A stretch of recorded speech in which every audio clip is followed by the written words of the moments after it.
Trains की बात की जाए तो Japan I guess bullet trains और सारी चीज़ों में काफ़ी आगे, वो तो 300, अब सुना है कि वो 400 स्पीड पे भी जा रहे हैं। जापान जो है वो नेशनलिस्ट है, वो बहुत ज़्यादा नेशनलिस्ट हैं। वो अपने, हम इंडिया की बात करें ना तो इंडिया भी कम नहीं है। क्यों? एक मेरी बात सुनो, अभी बड़े बड़े इदारों पे कौन है? सीईओज कौन है? गूगल। आप देखें, आप गूगल का है सीईओ, वो भी इंडियन है। तो इस तरह जो भी बड़े बड़े ओहदों पे हैं वो आईटी के हैं। इंडिया वो लोग ज़्यादा क्रिएटिविटी और अपने बिजनेस में बिलीव करते हैं, जिसकी वजह से वो लोग ऑब्वियसली ज़्यादा तरक्की कर रहे हैं। इंडिया पहले जो भी था, इंडिया अब जो है वो क्या उसको कह सकते हैं कि डेवलपिंग स्टेट है। ट्रेन हो गई हमारे वही जो 1947 से पहले के जो हमारे ट्रैक्स हैं। मेरा ख्याल है कहीं ना कहीं नेपोटिज्म जो है ना वो हमारे यहाँ पे बहुत ज़्यादा है। तो अब नेपोटिज्म को ख़त्म करें, जो लोग कह लें कि डिजर्व करते हैं उनको आगे लेके आए। इंडिया डे बाय डे किसी ना किसी सेक्टर में किसी ना किसी मुल्क को पीछे छोड़ता जा रहा है। आईटी फील्ड में देखें, आप दुनिया में कहीं भी जाके देख लें तो हर जगह पे इंडियन जो है वो छाए हुए हैं कि इंडिया ने हर जगह पे आईटी फील्ड में नंबर 1 पे है। और यही चीज़ जो पाकिस्तान को यही चीज़ अडॉप्ट करनी चाहिए कि अपने हम आईटी को थोड़ा सा मज़ीद बूस्टअप करें। अस्सलाम वालेकुम। वालेकुम सलाम। वालेकुम सलाम। वालेकुम सलाम। वालेकुम सलाम। का नाम? बाबर शहजाद, अली हसन, उमर फीक, कदीर जवेद, राना हसीब, उमैद, नदीम। अस्सलाम वालेकुम, नमस्ते, सत श्री अकाल, आदाब। मुझे कहते हैं नम शेख और आप देख रहे हैं मेरा और आपका यूट्यूब चैनल कैम रिएक्शन। तो व्यूअर्स, आज हम बात करने जा रहे हैं जापान को इंडिया ने बीट किया है इन मेट्रो ट्रेन। अगर हम बात करें इंफ्रास्ट्रक्चर की तो डे बाई डे डेवलप कर रहा है इंडिया अपने इंफ्रास्ट्रक्चर को। अगर हम बात करें आईटी की तो वो एक आईटी हब माना जाता है दुनिया में। और अगर हम बात करें वहाँ के इंफ्रास्ट्रक्चर की तो आपको पता है कि वहाँ पर हर चीज़ इलेक्ट्रिक की तरफ जा रही है, डीजल से हटकर। अगर हम पाकिस्तान की बात करें तो पाकिस्तान इन सारे सिनेरियो में बहुत पीछे है और पाकिस्तान इलेक्ट्रिक बहुत दूर, डीजल पे भी हम लोग जो कार्स वगैरह आते हैं वो असेंबल की जाती है। अपने मेड इन पाकिस्तान प्रोडक्ट्स हमारे यहाँ पर बहुत कम है। चलते पाकिस्तान की तरफ, उनसे उनकी राय लेते हैं इस सारे सिनेरियो में वो पाकिस्तान को किधर देखते हैं और किधर स्टैंड कर रहा है पाकिस्तान। मिलते हैं वीडियो के एंड पे। अस्सलाम वालेकुम। वालेकुम सलाम। वालेकुम सलाम। वालेकुम सलाम। वालेकुम सलाम। का नाम? बाबर शहजाद, अली हसन, उमर फीक, कदीर जवेद। सामने देखना आप सबने। आज का बेसिकली मेरा सवाल आपसे यह है कि इंडिया ने बीट किया है जापान को इन मेट्रो ट्रेन इंफ्रास्ट्रक्चर की। अगर हम बात करें पाकिस्तान का कंपैरिजन करें जापान या इंडिया से तो हम कहाँ पर हैं और इंडिया डे बाय डे किसी ना किसी सेक्टर में किसी ना किसी मुल्क को पीछे छोड़ता जा रहा है। हम क्यों नहीं ऐसा कर पा रहे? बेसिकली मेरे सामने जो चीज़ है वो यही है कि जैसे कि आईटी फील्ड है कि आईटी फील्ड में देखें, आप दुनिया में कहीं भी जाके देख लें तो हर जगह पे इंडियन जो है वो छाए हुए हैं। आप यहाँ तक कि आप अमेरिका चले जाएं, अमेरिका में मतलब जो बैठे हैं, क्या कहते हैं इसको, सुपर कंप्यूटर ऑपरेट करने वाले, सुपर कंप्यूटर बनाने वाले, वो सारे आईटी के हैं। मतलब कि ये आप कह लें कि इंडिया ने हर जगह पे आईटी फील्ड में नंबर 1 पे है।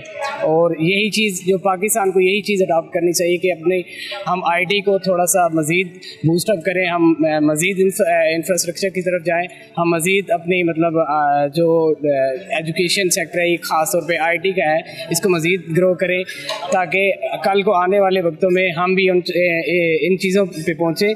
तो और ये चीज़ें जब हम करेंगे तभी जाके जो है हमारा मुल्क भी तरक्की करेगा। मेरे सामने सिर्फ यही चीज़ है आईटी, क्योंकि मैंने जो देखा है, मैंने मतलब दुबई भी गया हूँ, वहाँ पे भी ये चीज़ देखी है। दुबई में भी आईटी के जहाँ भी देखो आप बड़े बड़े जो ओहदों पे बैठे हैं वो सारे आईटी वाले बैठे हैं। तो हर जगह पे आईटी की फील्ड में आप देखें, आप गूगल का है सीईओ, वो भी इंडियन है। तो इस तरह जो भी बड़े बड़े ओहदों पे हैं वो आईटी के हैं। और उसके अलावा माइक्रोसॉफ्ट का है, माइक्रोसॉफ्ट का ऑफिस उधर है। अब एक चीज़ जो मैंने देखी है, कल परसों रिपोर्ट देखी थी, उसमें ये था कि शोमी जो ब्रांड है उसको उन्होंने कहीं कुछ मिलियंस का क्या फ़ाइन किया है।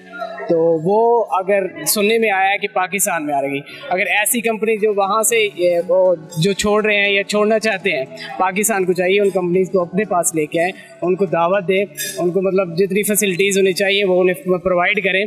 तो वो अगर हम फैसिलिटीज़ प्रोवाइड करेंगे तभी हमारे मुल्क में ये आईटी फील्ड आएगी। तो इससे हमारे मुल्क को फ़ायदा होगा और हमारा मुल्क तरक्की करेगा। देखिए, अगर पाकिस्तान की बात की जाए, जो हमारी ट्रेन इस वक्त इन्होंने बनाई है, स्पेशली PMLN ने जो इनिशिएट लिया था यहाँ पे, वो कहीं ना कहीं से अगर उसका पॉजिटिव इम्पैक्ट देखा जाए तो है, क्योंकि कहीं ना कहीं किसी ना किसी कंट्री ने स्टार्ट तो करना होता है चीज़ को। कुछ लोग इसको क्रिटिसाइज़ भी करते हैं, जो कि किसी हद तक बेहतर है, क्योंकि उसमें जितना बजट रिक्वायर्ड था उससे ज़्यादा चीज़ें गई हैं, मिसमैनेजमेंट हुई सारी चीज़ें। जहाँ तक आपके कंपैरिजन का क्वेश्चन है ना कि इंडिया और जापान का जो वो चल रहा है आपस में तरक्की के लिहाज से वो लोग चल रहे हैं, तो ऑब्वियसली उसमें बात ख़त्म होती है आके इंटरपर्सनल स्किल्स के ऊपर ना। आपके वहाँ के जो लोग हैं इंडिया के, वो लोग एंटरप्रेन्योरिकल सोच रखते हैं, ठीक है। हमारे जो लोग हैं वो ज़्यादा प्रेफर करते हैं कि यार हम लोग जॉब्स की तरफ जाएं, हम लोग अपना जो है ना वो खाना पीना किचन सिक्योर करें ना। तो वो लोग जापान है चाहे वो दूसरा इंडिया है, वो लोग ज़्यादा क्रिएटिविटी और अपने बिजनेस में बिलीव करते हैं, जिसकी वजह से वो लोग ऑब्वियसली ज़्यादा तरक्की कर रहे हैं। और अगर स्पेशली ट्रेन के पॉइंट ऑफ व्यू से ट्रेन्स की बात की जाए तो Japan I guess bullet trains और सारी चीज़ों में काफ़ी आगे, वो तो 300, अब सुना है कि वो 400 स्पीड पे भी जा रहे हैं। तो इंडिया अगर उनके फुटस्टेप्स को फॉलो कर रहा है तो I guess India is going in right direction. और ऑब्वियसली कहते हैं कि अगर कोई आपको चीज़ अच्छी लग रही है ना, बजाय जलने के उसकी पंजाबी में कहते हैं रीस कर लेनी चाहिए, तो उसको ना हमें फॉलो करना चाहिए और अपनानी चाहिए वो स्किल्स जो उन कंट्रीज़ के लोगों के पास हैं, ना कि हम लोग सिर्फ किचन घर और किचन घर के मसलों में पड़े रहे। ऑलरेडी इंडियंस को फॉलो करें कल्चर में भी और साथ बॉलीवुड में भी, मतलब हम लोग उनकी फिल्म इंडस्ट्री को भी फॉलो करें और उसके साथ हम उनके कल्चर को भी फॉलो करें। अगर हम बात करें तरक्की डेवलपमेंट की तो उसमें हम जीरो है उनको फॉलो करने में। सही है। देखिए फिल्म इंडस्ट्री की बात करें तो मेरा ख्याल है इट्स बिन अ वाइल के फर्स्ट टाइम मेरा दिल किया हो कोई मूवी देखने का, जो कि 13 सितंबर को आई गेस आ रही है, फवाद खान की। नाम मेरे ज़हन से स्किप हो गया। तो इंडस्ट्री जो मूवी इंडस्ट्री है वो तो अपनी का हालात काफ़ी ख़राब है, और अगर उसे आप बॉलीवुड से, मैं तो कहूँगा उसे आप कंपेयर कर ही नहीं सकते बॉलीवुड से। और इसमें ऑब्वियसली इनिशिएट्स लेने की ज़रूरत है, क्रिएटिव लोगों को लाने की ज़रूरत है, और ऑब्वियसली मेरा ख्याल है कहीं ना कहीं नेपोटिज्म जो है ना वो हमारे यहाँ पे बहुत ज़्यादा है। तो अब नेपोटिज्म को ख़त्म करें, जो लोग कह लें कि डिज़र्व करते हैं उनको आगे लेके आएँ, जो कि बेटर चीज़ें बना सकते हैं, चाहे वो इंडस्ट्री के लिहाज से है चाहे वो टेक्नोलॉजी के लिहाज से है। तो ऑब्वियसली नेपोटिज्म और ये चीज़ें ख़त्म हो तो इनिशिएट ज़्यादा बेहतर है। मुझे लगता है इंडियंस में या इंडिया में कौन से ऐसे प्लस पॉइंट है, कौन सी ऐसी वर्किंग है जिन पर वो काम कर रहे हैं और आज दुनिया में उनका नाम बन चुका है? देखें मेरा ख्याल है कि इंडिया ने जो पॉलिसीज़ अपनाई हुई हैं ना, India is never under pressure of any country ना। वो लोग जैसे हम लोग हैं यूएस के अकॉर्डिंग चलना है, कभी रशिया के अकॉर्डिंग चलना है, तो जो आपकी सोल डिसीजन मेकिंग है ना वो हमारे पाकिस्तान में मिसिंग है। चाहे वो आप पॉलिटिकल लेवल पे देख लें, चाहे वो आप ह्यूमन लेवल पे एक मतलब अकेले बंदे के लेवल पे देख लें, वो मिसिंग है हम लोगों में ना। तो आई थिंक हमें अपने इंटरेस्ट में सोचना चाहिए और अपनी डिसीजंस लेने चाहिए, चाहे उनमें रिस्क इन्वॉल्व हों, लेकिन उनको आई गेस डिसीजंस हम लोगों को लेने चाहिए उस लेवल पे। क्या आपको लगता है कि पाकिस्तान और इंडिया को भी आपस में अच्छे बेनिफिट्स के साथ अच्छे ताल्लुकात डेवलप करने चाहिए? आई थिंक ये बहुत ज़रूरी है मेरे ख्याल से। उसकी रीज़न ये है कि जब तक आप ये जो कोल्ड वॉर्स और जंगें चलती रहेंगी, हम लोगों के बजट्स का एक खासा बड़ा हिस्सा जो है ना वो वेपन्स और इस तरह की चीज़ों में जाता रहेगा, जो कि हम तालीम, एजुकेशन, बेटर स्किल्स लोगों की जो है ना प्रोवाइड करने में, अपने हेल्थ केयर सेक्टर में, अपने काफ़ी चीज़ों को इम्प्रूव करने में लगा सकते हैं। So I think there is no problem, हम लोगों को उनके साथ अच्छे ताल्लुकात सवार करने चाहिए। सो और वो मैंने देखा है कुछ ऑनलाइन लोगों को भी, वहाँ के लोग बुरे नहीं हैं, ऑब्वियसली इट्स पॉलिटिक्स, लोग बहुत अच्छे हैं वो लोग मैंने कुछ वीडियोज़ में देखा और पाकिस्तानीज़ को भी काफ़ी अच्छा जो है ना समझते हैं। तो ये एक पॉलिटिक्स है जिसने बीच में वो लाइन खींची हुई है जो कि नहीं होनी चाहिए आई गेस। बिल्कुल ऐसे है। Thank you so much. इसकी मेन वजह अगर आप मुझसे पूछें तो ये हमारा जो गवर्नमेंट का स्ट्रक्चर है वो है। जस्ट लाइक ट्रेन हो गई हमारे वही जो 1947 से पहले के जो हमारे ट्रैक्स हैं, हमारी जो वही ट्रेन का सिस्टम बिल्कुल वही निज़ाम चल रहा है, कोई इसमें चेंजेस नहीं है। हमें सबसे पहले अपने गवर्नमेंट का निज़ाम चेंज करना होगा। इसमें मेन वजह ये है कि आप इसको प्राइवेटाइज़ कर सकते हैं। आप देख लें पाकिस्तान में जो चीज़ प्राइवेट हुई है वो कामयाब हो गई है। जस्ट लाइक PTCL, आप देखते हैं PTCL को वो कामयाब हुई है। इसके हाँ डिसएडवांटेज भी हैं, लेकिन आप अगर देखें जो चीज़ प्राइवेट हुई है उस पर प्रॉपर वर्क हुआ है तो वो इन्फ्लो, हालांकि PTCL बिल्कुल ठप हो गया था लेकिन उन्होंने क्या बैक थ्रू दिया उसको। तो मेरे ख्याल से आप ट्रेन को भी प्राइवेटाइज़ करने से वहाँ नुकसानात तो हैं, जाहिर सी बात है कि आप अपने आप को किसी को और को आप यानी कि आप उस पर हिस्सेदारी नहीं रहती। जस्ट लाइक भुट्टो के दौर में भी ये सीन था, जो प्राइवेट थे तो काफ़ी पाकिस्तान तरक्की कर रहा था भुट्टो के दौर से पहले, लेकिन उसके बाद जैसे ही उन्होंने गवर्नमेंट किया उस चीज़ को, तो हाँ गवर्नमेंट स्ट्रक्चर को चेंज होना चाहिए, गवर्नमेंट पॉलिसीज़। अगर आप इंडिया की बात करते हैं तो आप इंडिया में, और अगर जापान की बात करते हैं या आप दुबई की बात करते हैं तो उसमें आप देखें उनकी गवर्नमेंट जो है पेपरलेस हो गई है। इंडिया एज़ कम्पेयर टू अभी पीछे है, लेकिन दुबई को आप देखें, आप 100% पेपरलेस हो गई है।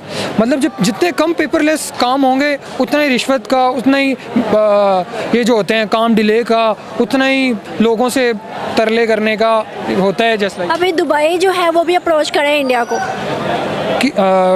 इन टर्म्स ऑफ एक्सपोर्ट इम्पोर्ट और अपनी आईटी में या इस तरह की चीज़। Yes I visit Dubai. 70% Dubai में इंडियंस पॉपुलेशन है। वो क्यों है? वो यही वजह है कि भाई इंडियंस की वहाँ ज़रूरत है। मतलब वो प्रोडक्टिव हैं तो दुबई उनको चाह रहा है ना कि वो हमारे पास है। इवन दो वो हिंदू हैं, लेकिन वो ये वजह है कि प्रोडक्टिविटी उनकी ज़्यादा है Pakistan as compared to. Pakistan तो बहुत पीछे है इंडिया से, लेकिन ये मेन वजह यही है। आपको गवर्नमेंट जो स्ट्रक्चर है, आपका वापडा का स्ट्रक्चर है, आपका रेलवे का स्ट्रक्चर है, आपका PAA का स्ट्रक्चर है, अब आगे वो बेहतर हो रहा है। क्यों? हमने तो अपने ग्वादर पोर्ट और बहुत सी पोर्ट्स भी को भी हमने गिरवी रख दी है। वो यही वजह है, हम चला ही नहीं सकते ना। हमें मेरे ख्याल से आप पॉलिटिक्स पे आ जाते हैं। अब हमें खुद को चेंज करने की ज़रूरत है, हमें अपने आप को चेंज करने की ज़रूरत है इन टर्म्स ऑफ सोचने का, अपना विजन थोड़ा सा दूर बनाने की। देखिए इंडियंस में कोई कमी नहीं है, कमी तो उनमें भी होगी, मगर क्या है वो अपनी कमियों को दूर करते हैं, लेकिन हम लोगों में वो सलाहियत नहीं है। नहीं, हमें वो सलाहियत है, हम कमियों को दूर करते हैं। 75 सालों में आज हमारा पाकिस्तान जो है वो डेवलप कंट्री ना होता, बाकी मुस्लिम कंट्रीज़ में बांग्लादेश को देख लो, हमसे टूटकर अलग होकर इकोनॉमी भी स्टेबल कर चुका है और अपना डॉलर का रेट भी। लेकिन इसमें मेन वजह है कि हम नेशनलिस्ट नहीं हैं। हम अपनी चीज़ को लाइक ही नहीं करते, हम made in Pakistan like he नहीं करते। इंडियंस पे जाएं आप, इंडियंस अब प्रमोट कर रहे हैं अपने आप को। वो कैसे कर रहे हैं? इन टर्म्स ऑफ इंफ्रास्ट्रक्चर कर रहे हैं, जिसमें हमें तो इवन दो ये क्या पानी की बोतल भी ब्रांडेड चाहिए। हम मेड इन पाकिस्तान जो आज बिक रही हैं, क्यों नहीं बिक रही? कितने आपको ब्रांड नज़र आते हैं, हम वही लाइक नहीं करते। फर्स्ट ऑफ ऑल हमें नेशनलिस्ट होना पड़ेगा। अपने पाकिस्तान से हम कहने को प्यार करते हैं, लेकिन इन टर्म जब करने की बारी आती है हम बिल्कुल प्यार नहीं करते हैं। मेरा जहाँ हाथ लगता है हम लगाते हैं, हम कोई उस पर नहीं छोड़ते। आपको क्या लगता है आईटी में अभी दुनिया से बहुत पीछे है पाकिस्तान? ठीक है, अगर हम बात करें यहाँ पे ऑनलाइन जो है हमारी मार्केटिंग नहीं है, ऑनलाइन हमारे पास बिजनेस नहीं है, ऑनलाइन हमारी अर्निंग नहीं है, जहाँ होती है वहाँ पे भी करप्शन आ जाती है और फिर पाकिस्तानियों का नाम बदनाम हो जाता है। अमेज़ोन बड़ी मिसाल है हमारे लिए। अगर हम on the other hand India की बात करें तो इंडिया में तकरीबन ऑलमोस्ट सारे काम वो ऑनलाइन की तरफ लेके जा रहे हैं, क्योंकि टेक्नोलॉजी का दौर है और IT हब भी इंडिया मानी जा रही है। अगर हम बात करें इस टाइम IT की, तो इंफ्रास्ट्रक्चर में इंडिया ने बहुत अपना नाम कमा लिया। ठीक है, अपनी हर चीज़ को वो इलेक्ट्रिक लेके जा रहा है और डीजल से हटा रहा है। आपको लगता है हमारे यहाँ पर भी इन सब चीज़ों पे, इन सब इनिशिएटिव पर काम किया जा सकता है? बहुत ज़रूरी है। आपको मैंने जो अपनी बात स्टार्ट की वो इसी बात से की कि पेपरलेस होना चाहिए। जितना पेपरलेस होगा उतना ही काम जल्दी होगा, उतना ही अगर आप फॉर एग्जांपल अपनी पेंशन लेने जा रहे हैं, उसके लिए भी आपको लाइनों में लगना पड़ रहा है ना। इसे पेपरलेस होना चाहिए यार सब चीज़ें। और दूसरी बात आपने की कि इंफ्रास्ट्रक्चर के मतलब IT का पाकिस्तान में बहुत पोटेंशियल है। पाकिस्तान में पोटेंशियल से क्या होता है यार? है, आप ये ना कहेंगे पाकिस्तान में है ही नहीं कुछ। पोटेंशियल से बात नहीं हो रही, पोटेंशियल एक जज्बा है और जज्बे से आप कौन सी ताकत बना सकते हो? अभी आपकी रिसेंट जो न्यूज़ है कि इंडिया ने जापान को बीट किया इन टर्म्स ऑफ एक और चीज़ में बीट किया है कि वो सबसे सस्ता पैकेज लाया इंटरनेट का, सबसे सस्ता पैकेज लाया। तो ये चीज़ें जब हमारे लिए आएंगी तो हम भी इंशाल्लाह इस पे ग्रो करेंगे ना। आपका कहना ये है कि हमें प्लेटफॉर्म्स, हमें रिसोर्सेज, हमें सहूलियात नहीं फराहम की जाती? हाँ, ये आप कह सकते हैं, ये बिल्कुल आप कह सकते हैं। आपको क्या लगता है कि अगर मैं एक पॉइंट रखूं कि आपको सिलेक्शन करने का मौका मिले इंडिया और जापान में से, तो किसको सिलेक्ट करोगे, इंडिया को या जापान? आप किस लिहाज से? Economy, IT, export, import, overall? मैं जापान को करूँगा। क्यों? क्योंकि जापान जो है वो नेशनलिस्ट है, वो बहुत ज़्यादा नेशनलिस्ट हैं। वो अपने, हम इंडिया की बात करें ना तो इंडिया भी कम नहीं है। क्यों? एक मेरी बात सुनो, अभी बड़े बड़े इदारों पे कौन है? CEOs कौन है? गूगल। हाँ, इंडियंस है। और वो इंडियंस जो है वो एक गया था, एक के बाद कितने चले गए आहिस्ता आहिस्ता हर इदारे पे। तो क्यों हुआ? अपने मोहब्बत करने वाला, अपने मतलब मुल्क से अपने लोगों को, हमारे यहाँ पर आप देखते हो एक जाता है तो वो कहता, कोशिश करता है कि एक के बाद मेरे बाद कोई आए ही ना। बिल्कुल, आप बिल्कुल सही कह रहे हैं कि इंडियंस जो हैं अपने आप को, अपने साथ वालों को बहुत प्यार करते हैं। आप दुबई में भी यही सीन हुआ है कि आप 70% पॉपुलेशन वहाँ इंडियंस की है, लेकिन जो आप जापान की हिस्ट्री निकाल लें आप, जापान से ज़्यादा नेशनलिस्ट कोई नहीं है। वो बात नहीं करी, मगर मैं बात कर रही हूँ कि वो तो एक हिस्ट्री से चलता आ रहा है ना। मगर इंडिया ने हर कल्चर को फॉलो करते हुए, हर इंसान को देखते हुए, हर कंट्री को देखते हुए अपने मुल्क के अंदर डेवलपमेंट की है। मगर हम लोगों में ये चीज़ नहीं है, हम लोग अनापरस्त है। हम कहते हैं कि नहीं भाई अगले ने किया है, हम नहीं करेंगे, हम इससे ज़्यादा अच्छा सोच सकते हैं। जी बिल्कुल। क्या मैसेज देना चाहोगे? मैं मैसेज ये देना चाहूँगा कि यार पाकिस्तान जो है सिर्फ 14 अगस्त पे नहीं होता, ये हर वक्त, हर मोमेंट, हर सेकंड ये पाकिस्तान की इज़्ज़त जो है दिल में होनी चाहिए। सिर्फ 14 अगस्त वाले दिन और खाली ये 6 सितंबर वाले दिन नहीं होना चाहिए। हर मोमेंट पे पाकिस्तान की इज़्ज़त करें और उसका ख्याल करें। Thank you so much. पहली बात तो ये है कि हम इंडिया के किसी भी फील्ड में अब खुद को कंपेयर ना किया करें, क्योंकि हम उस लेवल पे भी नहीं हैं कि हम उनके किसी मुकाबले या मुवाजने में आएँ। और उसमें सिंपल सी बात है कि उसने साइंस में इतनी डेवलपमेंट की है, साइंस को समझा है और नॉलेज की और वक्त के साथ चला है। और हम वक्त से साथ चलने की बजाय जो भी हमारा लीडर है वो वक्त के पीछे की बात करता है। हमें हमारा खोया हुआ इक़्तिदार होना चाहिए, वो खोया हुआ इक़्तिदार चाहिए, आने वाला कुछ नहीं होना चाहिए। और उसमें भी इक़्तिदार चाहिए, कभी वो नहीं कहा कि हमने कुछ चीज़ें लानी है। तो अगर आप देखें इंडिया में, तो इंडिया पहले जो भी था, इंडिया अब जो है वो क्या उसको कह सकते हैं कि डेवलपिंग स्टेट है। और उससे पहले वो कंज्यूमर स्टेट नहीं है बल्कि प्रोडक्टिव स्टेट है, खुद प्रोड्यूस करता है चीज़ें और दुनिया को देता है। पाकिस्तान का स्ट्रक्चर ये है कि वो कंज्यूमर स्टेट है, दूसरों से चीज़ें ले सकता है, खुद कुछ नहीं बनाता। यानी यहाँ पे मेट्रो ट्रेन आए या ऑरेंज लाइन ट्रेन आए या कुछ और भी सिस्टम आए, वो दूसरों का लाया हुआ आएगा, हम उसको फॉलो करेंगे। इंडिया ऐसा नहीं है, वो खुद प्रोड्यूस करता है। और जो कंज्यूमर स्टेट्स होते हैं वो ऐसी ही रहती हैं, यानी हमें हर चीज़ मांगी हुई चाहिए।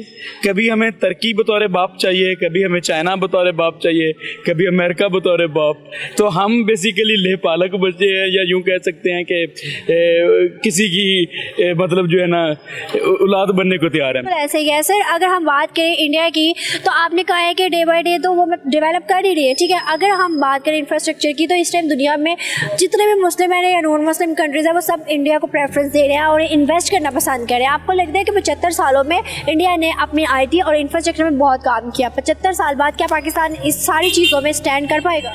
नहीं, मुझे नहीं लगता पाकिस्तान अगले 100 साल में भी कर पाएगा। मैं वैसे एक राय देने वाला कौन होता हूँ। उसकी वजह ये होती है कि आप जा किस डायरेक्शन में रहे हैं। तो इंडिया जो कर रहा है उससे नज़र आ रहा है उनकी डायरेक्शन ठीक है। हम तो अभी अपनी डायरेक्शन नहीं ना डिसाइड कर पाए कि हमने सऊदी अरब को फॉलो करना है या तुर्की वाले इस्लाम को फॉलो करना है या ईरान को इस फॉलो करना है या अमेरिका को जैसे फॉलो करना है, चाइना। हम तो भी डिसाइड ही नहीं कर पा रहे हमने किसको फॉलो करना है। उन्होंने जिसको फॉलो करना है वो उन्होंने डिसाइड कर लिया है। वैसे क्या इसके बाद आपने जैसे बात की है कि हम लोग 100 साल में भी तरक्की नहीं वैसे कर सकते, तो क्या इस सारी सिचुएशन को देख के इन्वेस्टर हमारे मुल्क में आएगा?